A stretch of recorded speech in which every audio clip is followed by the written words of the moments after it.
My wife's departure left me alone, raising our 3 kids while juggling work and house chores. Life was a blur of responsibilities and heartache for years. Then, out of the blue, she showed up at our doorstep, expecting to rekindle her place in our lives. Little did she know, the surprise I had for her would change everything. Weeks turned into months as I adjusted to life without my wife. Each day presented new challenges, from getting the kids ready for school to ensuring dinner was on the table. I often found myself standing in the middle of the kitchen, trying to remember which task needed my attention next. Despite the chaos, we slowly settled into a new rhythm, relying on our own strengths and each other. Careful planning became necessary to balance work and caring for our 3 kids. Mornings started early with breakfast routines and school drop-offs. Afternoons were a blur of after-school activities and homework assistance. I developed a meticulous schedule, posting reminders everywhere, from the fridge to the dashboard of my car. The kids each had roles to play, and over time, we became a well-oiled machine. I enrolled in evening classes to enhance my career, hoping to provide a better future for them. The coursework was demanding, but my motivation never wavered. After putting the kids to bed, I'd dive into my studies, fighting off the exhaustion. Week by week, I absorbed new skills and knowledge, driven by the desire to offer my children a more secure and prosperous life. It was tough, but it was worth it. Weekends were filled with sports, homework, and family projects. Saturdays often kicked off with soccer games or basketball tournaments where I cheered loudly from the sidelines. Sunday afternoons meant tackling school assignments or building a treehouse in the backyard. These activities not only kept us busy, but also strengthened our bond. Each task we completed together became a little victory, serving as a reminder that we could thrive despite the circumstances. I reconnected with old friends and found a support network. It started with coffee meets-up and casual chats, slowly rebuilding relationships I had neglected over the years. These friends became my lifeline, providing emotional support and practical advice. With their help, I navigated single parenthood more effectively. Knowing I had people to lean on made the journey less daunting and even enjoyable at times. Our home evolved into a well-organized haven, a reflection of our new life. We decluttered, repainted, and rearranged rooms to better suit our needs. The kitchen became the command center, with calendars and chore charts neatly displayed. The kids took pride in their spaces, each contributing to the household's upkeep. This transformation wasn't just physical. It symbolized our collective effort to build a harmonious and supportive environment. My eldest daughter took on more responsibility, helping with her younger siblings. She naturally stepped into a leadership role, organizing playdates and supervising homework sessions.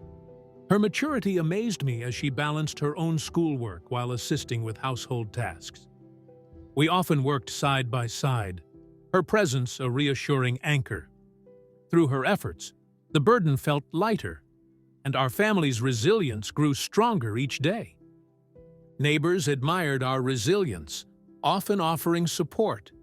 They brought over meals, offered rides, and even helped out with household repairs. One evening, Mrs. Jenkins from next door surprised us with a homemade lasagna, a gesture that warmed our hearts. These acts of kindness created a sense of community and belonging. We were not alone. The neighborhood became an extended family, cheering us on through every challenge. I even started dating again, cautiously. It felt strange at first, stepping back into the world of relationships after so long. My primary focus was always on my kids, ensuring they felt secure and loved. So, dates were infrequent, and only with people who understood my priorities. These outings brought a mix of excitement and trepidation, a tentative step towards rebuilding a part of my life that had been dormant for years. Life was a series of small victories, each bringing us closer as a family. We celebrated milestones like birthdays and academic achievements with home-cooked meals and movie nights. Each little accomplishment was a reminder of the resilient spirit within our family. The kids laughed more freely, and our routines felt comforting rather than burdensome. These moments stitched our lives together, forming a strong, unbreakable tapestry of love and mutual support. Yet, I couldn't shake the feeling that my wife's sudden reappearance would disrupt it all. There was an undercurrent of dread that tensed every quiet moment. As we continued to build our new life, thoughts of her return floated like dark clouds on the horizon. The kids had fully adapted to our routine, but I often wondered how they'd react if she walked through that door. The fear of the unknown gnawed at me. The kids and I decided to take a family vacation to the mountains, a first without their mother. It was an idea born out of a random Saturday night conversation. "Dad, let's go camping," my youngest exclaimed, his eyes bright with excitement. The thought of fresh air and a break from our routine appealed to all of us. We packed our gear and set off, leaving the city and its memories behind. The trip served as a bonding experience and an escape from the daily grind. Away from the distractions of work and school, we found ourselves enjoying each other's company more. We sang songs in the car, argued over the best fishing spots, and shared laughs over burnt marshmallows. The mountains offered not just scenic beauty, but a backdrop for strengthening our bonds, reminding us of what truly mattered, each other. We hiked, fished, and shared stories around a campfire. In the glow of the fire, the kids' faces shone with excitement as they recounted their day's adventures. "Remember when the fish almost pulled you in, Dad?" my eldest teased, and we all burst into laughter. These moments were raw, real, and full of the kind of joy we'd been missing. Nature had a way of peeling back our layers, revealing the essence of our family connection. The serenity of nature offered temporary peace. In the quiet of the woods, the only sounds were our footsteps and the rustling leaves. The kids seemed lighter, their troubles dissolving in the crisp mountain air. We found solace in simple activities, skipping stones, watching sunsets, and stargazing. These peaceful moments gave us a break from the pressures of everyday life, even if just for a short while. It felt like a brief pause from reality. Ironically, it was during this getaway that I received the first indication my wife was back in town. An anonymous note under our front door upon our return. As we unpacked, my eldest found the envelope and handed it to me with curiosity. The note, hastily written, simply read, "I'm back. We need to talk." My heart skipped a beat. The sense of peace we had just cultivated felt fragile, ready to shatter at any moment. The note led to sleepless nights and a growing sense of anxiety. As the kids slept soundly, I lay awake, the note's message echoing in my mind. What does she want? I wondered, my thoughts racing. The uncertainty gnawed at me, and I spent hours pacing the living room. Every noise outside made my heart race, imagining her standing at our front door. Anxiety became my constant companion, shadowing me throughout the day. Was she watching us? The thought unsettled me.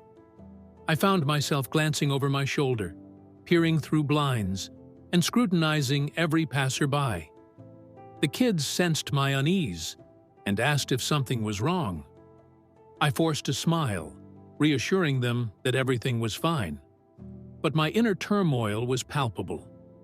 The idea that she could be observing us from a distance added layers of tension to an already strained situation, making it hard to focus. I decided to hire a private investigator to gather information on her whereabouts and current activities. It was a step fueled by desperation and concern for my children's safety. During our first meeting, the investigator, a grizzled man named Mark, assured me he'd be thorough. "We'll find out what she's up to," he promised. Engaging his services brought a mix of relief and guilt. For the first time in months, I felt proactive, yet the stakes were high. Days stretched into weeks as the investigator's reports trickled in, providing fragmented pieces of her life. Mark, the investigator, sent brief updates via email, each message a puzzle piece, a receipt from a nearby coffee shop, a rented apartment in a different neighborhood. These reports painted a picture of her daily routine, but offered little clarity on her intent. The mystery of her sudden return gnawed at me, amplifying my unease. Meanwhile, I focused on the kids' school routines and extracurricular activities, keeping our lives as normal as possible. Mornings buzzed with chatter as I juggled breakfast, packing lunches, and ensuring everyone was on time. Afternoons were dedicated to driving to soccer practices or helping with homework assignments. My goal was to provide a stable environment for the kids, shielding them from the tension that loomed over our household like a dark cloud. Yet, the tension was palpable, an undercurrent to our daily existence. Despite my efforts, the kids sensed the strain. "Dad, are you okay?"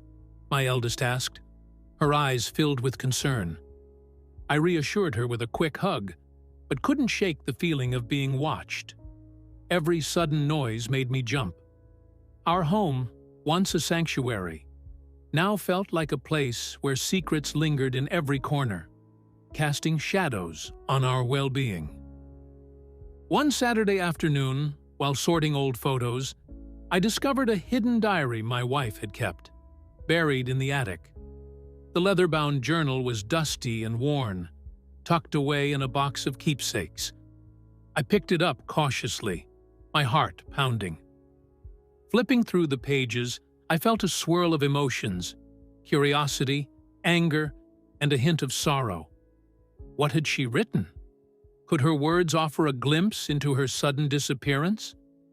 The entries painted a picture of a woman torn between familial duty and personal desires. Her words, scribbled hurriedly at times, revealed a mind at war. "I feel trapped," one entry read, followed by a declaration of love for the kids.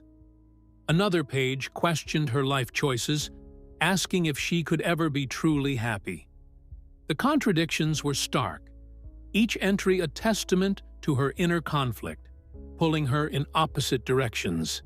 Each page revealed more about her state of mind before she left. Late-night musings about her dreams, frustrations with daily life, and secret yearnings filled the pages. "I need to find myself," she wrote, a phrase that echoed through my mind. These weren't just diary entries, they were a map of her emotional landscape, each paragraph offering insight, but also adding layers to the mystery of her departure. The sentiments were contradictory, filled with love and resentment. Her feelings seemed to shift from one extreme to another. One entry spoke of a perfect day spent with the kids, while the next lamented her longing for freedom. "I love them so much, but I need space," she penned, the emotions raw and conflicting. These revelations were a roller coaster, each twist and turn leaving me more perplexed than before. To better understand her past actions, I delved deeper into the diary, piecing together the puzzle of her departure. I dedicated hours to reading and rereading her entries, searching for clues that might explain why she left. Each page was a fragment of her story, slowly coming together, yet never quite fitting perfectly. The more I read, the more I realized how complex her feelings had been, making it harder to find closure. The diary became a key focus for me, an obsession. I spent late nights immersed in her words, hoping to unlock the mystery that still hung over us. Work and daily routines became secondary, as I fixated on understanding her state of mind. Each entry was a piece of a larger puzzle that, if completed, might offer some solace or explanation. The more I read, the harder it became to pull away. Soon, my wife made her first direct attempt to contact us, sending a letter addressed to me and the kids.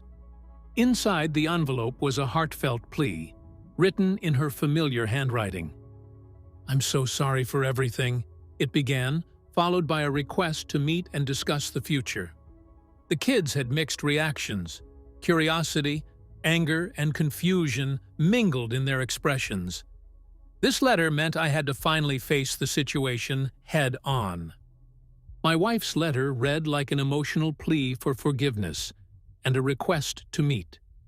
It was filled with heartfelt apologies and promises of better intentions. "I want to make amends and explain everything," she wrote.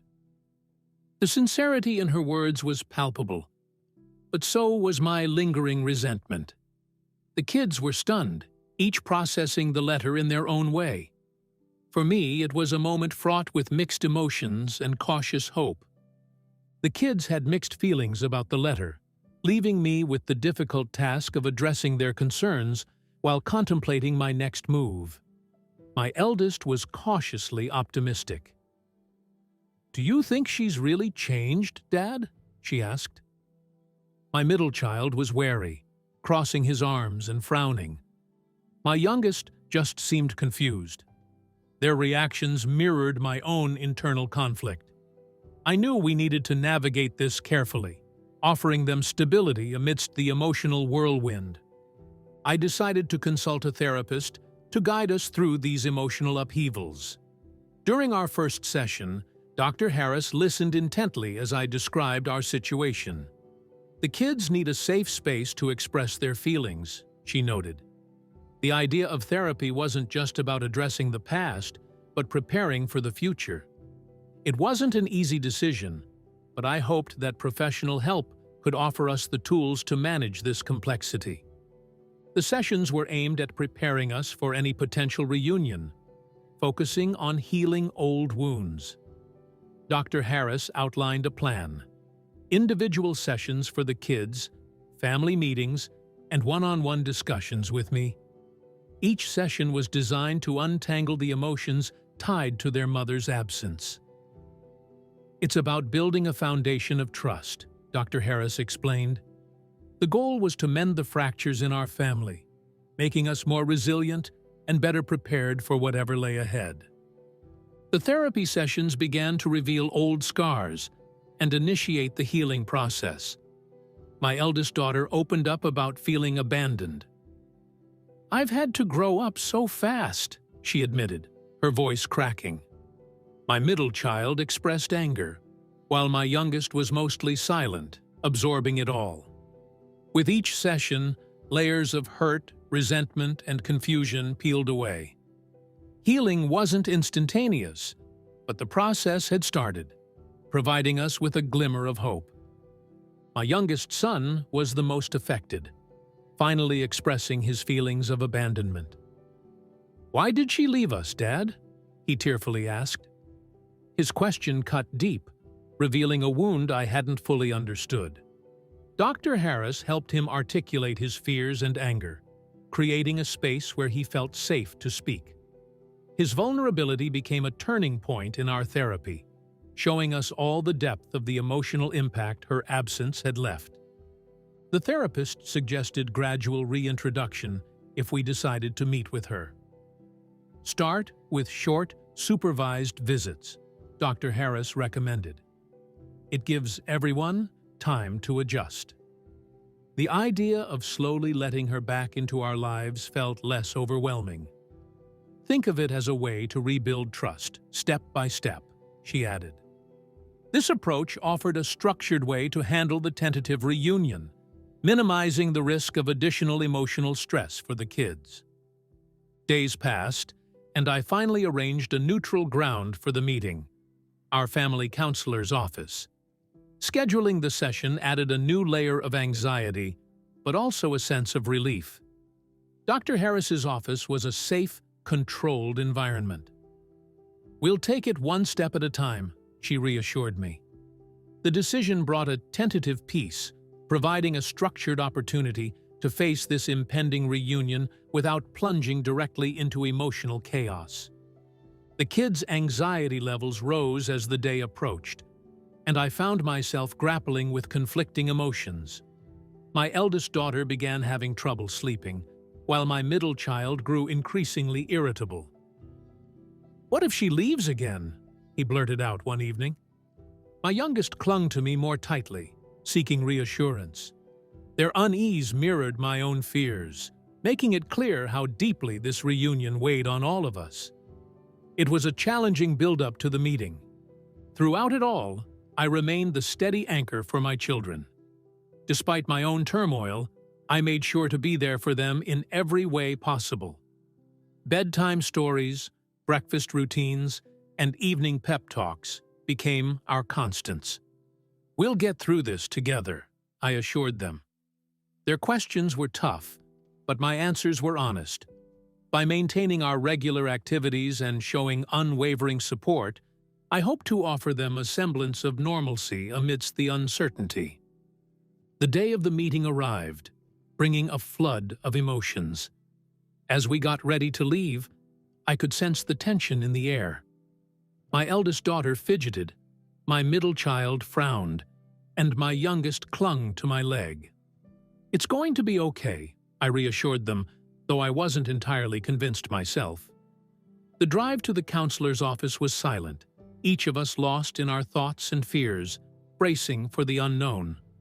My wife appeared visibly changed, more subdued. As she walked into the counselor's office, I barely recognized her. Her once vibrant demeanor was replaced by a quieter, almost fragile presence.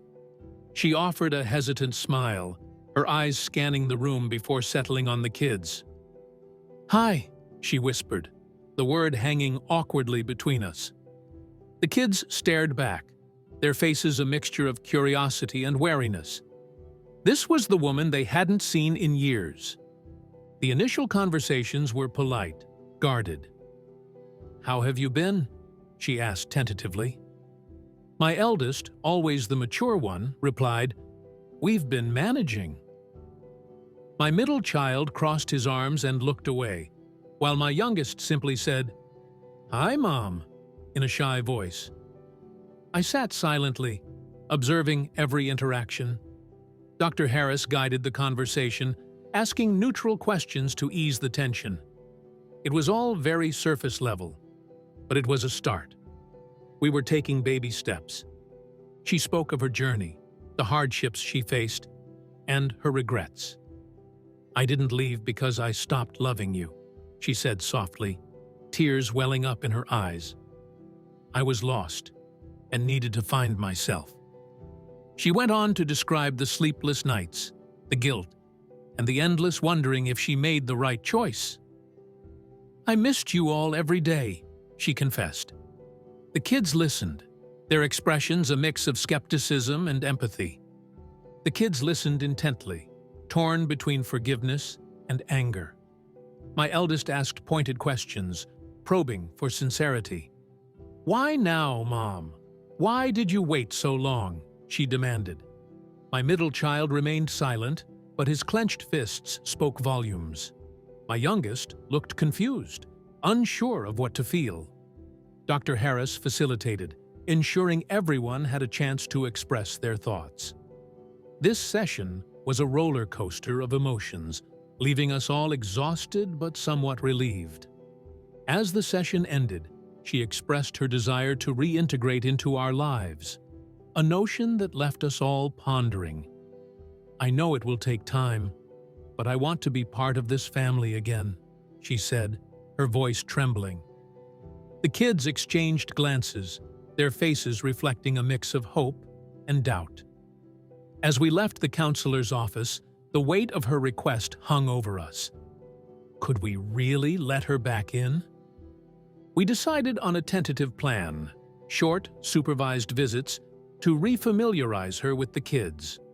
Dr. Harris suggested we start with something simple, like a park outing or a family dinner. "It's crucial to set boundaries," she advised. The kids reluctantly agreed, and I concurred, albeit with reservations. These visits would be a test for all of us. As we set our first date, there was both a sense of cautious optimism and an underlying tension. Each interaction was filled with cautious optimism and unavoidable tension. Our first outing was a picnic at the local park. The kids were guarded but curious. My wife tried to engage them with stories and questions, but the responses were short and hesitant. "Can we play catch?" my youngest finally asked, breaking the ice a little. Slowly, they began to open up, but the shadow of past hurts loomed over every conversation, reminding us of the fragile nature of this reunion. My middle child, who had become quite defensive, took longer to warm up. "Why should we trust you?" he blurted out during another visit. His skepticism was a shield, protecting himself from further disappointment. My wife's face fell, but she tried to remain calm. "I know I have to earn your trust back," she replied softly. The road ahead was clearly going to be a long one, with no guarantees of a happy ending. In parallel, I kept pushing forward with my career progression, using work as a distraction. Late nights at the office and additional projects became my sanctuary from the emotional turmoil at home. My colleagues noticed my increased dedication, and I even earned a small promotion, but the victories felt hollow. "You're working too hard," a coworker noted. I just nodded, knowing that burying myself in work was easier than facing the unresolved emotions swirling around me. Despite these efforts, thoughts of a future that included her once again loomed heavily. I imagined holidays, birthdays, and everyday moments, each scene interrupted by her presence. These visions were conflicting. They stirred hope, but also fear. Could we reclaim the harmony we'd built? Or was it a fleeting illusion? With every visit, the uncertainty only grew. It seemed like a delicate balance, teetering on the edge of possibility and doubt. I knew that before long, her role would need to be clearly defined. The ambiguity couldn't continue indefinitely, not without affecting us all. Through the cautious visits and hesitant conversations, it became evident that our lives needed structure. Dr. Harris suggested creating boundaries, outlining expectations, and setting non-negotiables. "Clarity will reduce anxiety," she said. Defining her place within our family was essential for moving forward, even if I still grappled with my own reservations. As these visits continued, it was clear that tension remained. Each outing, whether at a park or during a family dinner, was a mix of awkward silences and forced pleasantries. The kids' behaviors fluctuated. One moment they were engaging, the next withdrawn. My wife's attempts to connect felt genuine but strained. It was as if everyone was waiting for the other shoe to drop. The collective unease underscored the fragility of our interactions. Her interactions with the kids were improving, but our dynamic was strained. During one visit, my eldest daughter shared her school achievements, which sparked a rare, genuine smile from my wife. These small breakthroughs were encouraging, yet fleeting. "Do you remember this place, Mom?" my youngest asked, pointing to a familiar spot at the park. My wife's eyes softened, but the tension between us adults was undeniable. It felt like we were walking on a tightrope. The private investigator handed me the final report, containing details of her life that she had kept hidden. Mark, the investigator, laid out an envelope with various documents. "You'll want to read this," he said. Inside were photos, bank statements, and even a few personal letters. Each piece painted a broader picture of her recent past, where she'd been, what she'd done. This new information was both enlightening and perplexing, providing insights, yet raising further questions. Armed with this information, I approached our next counseling session with a new perspective. My mind raced with questions and concerns as I shared the findings with Dr. Harris. "How should I handle this?" I asked, unsure of the best course. The counselor advised caution, reminding me of the importance of transparency. We devised a plan to reveal this information slowly, prioritizing the kids' emotional stability. Knowledge alone was not enough. It required careful handling. Transparency became the focal point, leading to candid conversations and revelations. In our next family session, I brought up some of the findings. "Your mom had a tough time, and she's been trying to rebuild her life," I explained. My wife filled in the gaps, sharing stories of her struggles and small victories. The openness was challenging but necessary. By confronting the truths head-on, we peeled back layers of misunderstandings, gradually opening the door to genuine connection. It was through these honest dialogues that we began to negotiate boundaries and expectations moving forward. We talked about what was acceptable and what wasn't. "We need consistency," my eldest insisted, her voice firm. My wife nodded, agreeing to adhere to these newly established rules. These discussions were pivotal, aiming to create a stable environment. Each conversation felt like laying a brick in a wall, building a structure to support our fragile attempts at reunion. The kids were starting to see their mother in a new light, even if past hurts lingered. My middle child, though cautious, asked her about her favorite childhood memory, sparking a warm recollection.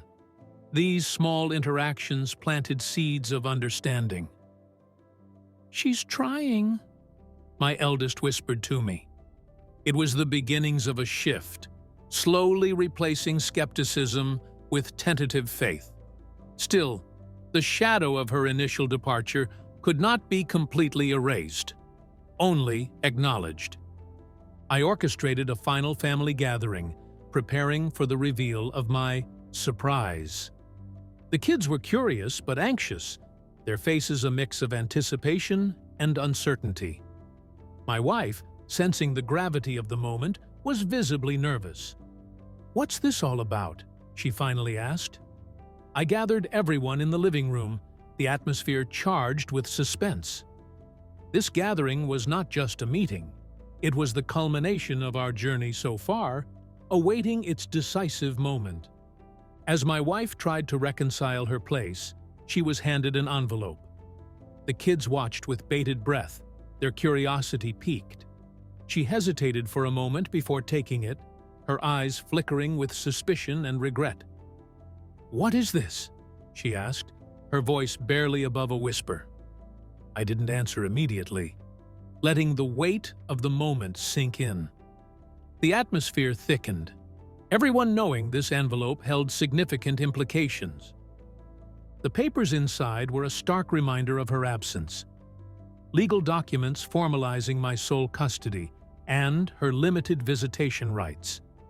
Her eyes widened as she read through them, the reality crashing down like a tidal wave. "You can't be serious," she murmured, looking up at me with a mixture of disbelief and sorrow. The kids exchanged worried glances, sensing the gravity of the situation. This wasn't just paper, it was a new chapter. This surprise was a necessary step to protect the stability we had built in her absence. I had wrestled with the decision for months, weighing the pros and cons. The papers were more than just legal formalities. They symbolized a commitment to the life we had struggled to rebuild. As I explained this to her, she seemed lost, grappling with feelings of displacement. The need for a secure environment had driven me to take this step. The kids were initially shocked but understood the necessity. It took a few moments for them to process what was happening. "This is for our stability," I said, hoping to win their support. My eldest nodded, recognizing the need for these measures, while my middle child stayed silent, absorbing the situation. My youngest looked to his siblings for cues, finally settling with an understanding nod. They grasped the importance of maintaining the balance we had achieved. My wife grappled with the reality of her limited role moving forward. Silent tears welled up in her eyes as she tried to come to terms with the implications of the papers. "Is this really what you want?" she asked, a hint of desperation in her voice. "It's what's best for the kids," I replied firmly. The room fell silent again, filled with an unspoken acknowledgement that, while difficult, these legal steps were indeed necessary. The legal measures ensured that our rebuilt lives remained undisturbed. They offered a framework for stability, providing a clear structure. This clarity was crucial for our family's emotional well-being. I knew it wasn't an easy pill for her to swallow, but it was indispensable. The documents served as a safeguard, a way to protect the foundation we had worked so hard to establish. With this in place, we could focus on moving forward, cautiously. In the ensuing weeks, life gradually returned to its new normal. The routine provided a sense of comfort and assurance. School, work, and evening dinners filled our days, leaving little time to dwell on the recent upheavals.